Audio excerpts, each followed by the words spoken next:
Now, Vice President Kamala Harris and Senate Democrat Joe Manchin are meeting with other lawmakers to block a new GOP bill from passing. So folks, this means that new stimulus checks will officially be approved very soon. And hopefully, us Americans can get a $1,000 payment before the end of the year. Welcome back to my channel, everybody. I hope all of you guys are having a great day. This is your fourth stimulus check update and daily news report. Now before we get into the video, let's get this video to 1,000 likes. If you believe that President Biden, Kamala Harris, the Democrats and Republicans need to send out a fourth stimulus payment. So if you support another stimulus payment, then let's get this video to 1,000 likes. Most important federal program in existence. A program of enormous consequence to the 59 million seniors, people with disabilities, and children who are beneficiaries.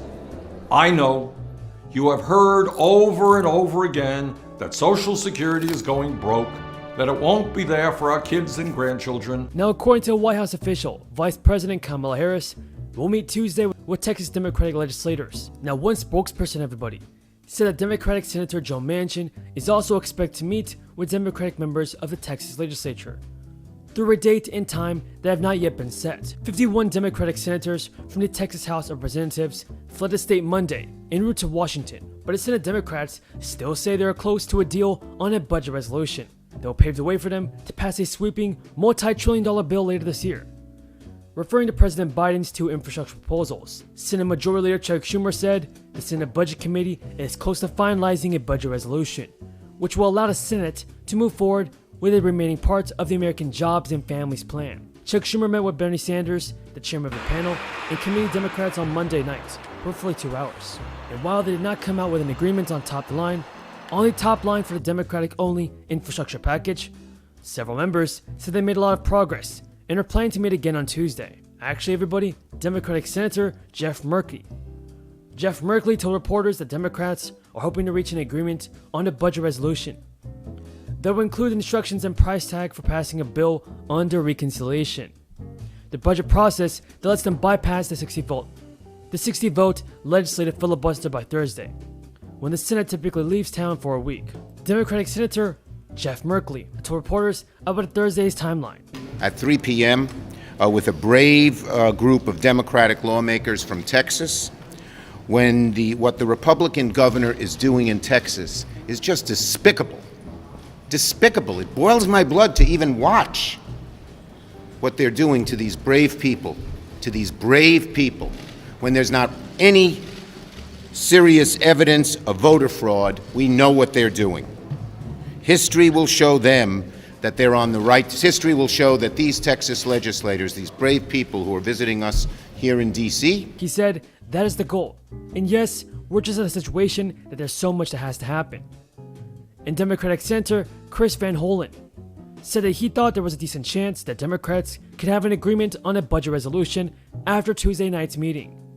Other members were hesitant to put a firm timeline on the talks, noting the discussions were ongoing. Democratic Senator Mark Warner, a member of the budget panel, declined to comment on reports that Democrats are looking at a price tag of between $3 trillion and $4 trillion for the reconciliation package, but indicated that they could soon be ready to share details.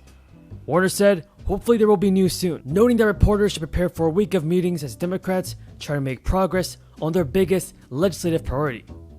Sanders, speaking to reporters at the White House after meeting President Biden, declined to weigh in on a specific top-line number, but vowed that he's worked to create the strongest possible legislation. Bernie Sanders, everybody, actually told reporters, "We're in the midst of a very serious discussion," adding that he believes the strong majority of the Senate Democratic caucus wants to go as big as we possibly can. The White House has shifted its message around President Biden's agenda after Democrats across the ideological spectrum warned it was becoming ill-defined and increasingly unwieldy. Lindsey Graham, the top Republican on the Senate Budget Committee, says that his colleagues need to come up with additional pay-fors to cover the cost of an 8-year, $1.2 trillion bipartisan infrastructure proposal. Graham told reporters on Monday, "We don't have enough pay-fors. It's not so much not supporting the ones we got. It is just, it's not enough." He said members of the bipartisan group will meet Tuesday to further discuss the emerging legislation. Now, Senator Graham is a member of the 21 senators who have endorsed the bipartisan framework, including 11 Republicans, 9 Democrats, and 1 independent. Senator Jerry Moran, another member of the bipartisan group, also voiced concerns about the deal on Monday. He pointed specifically to a promise the Democratic leaders have made to liberal members of their party, that the bipartisan bill will be tied to a much larger reconciliation package, which could cost between $3.5 trillion and $4 trillion. The senator said, "A lot is still unknown to me. In particular, I'm still troubled by the suggestion that both bills are tied together. I'm for an infrastructure bill, but I don't think we have to spend $6 trillion. Now, one controversial claim is that spending another $40 billion on the IRS enforcement will net to $100 billion in new tax revenues. Another disputed claim is that spending $8 billion on strengthening program integrity, rules for unemployment benefits, will net $72 billion in saving."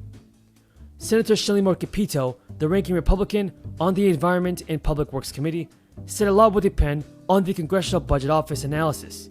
And if you support a fourth stimulus check, then let's get this video to 1,000 likes, everybody.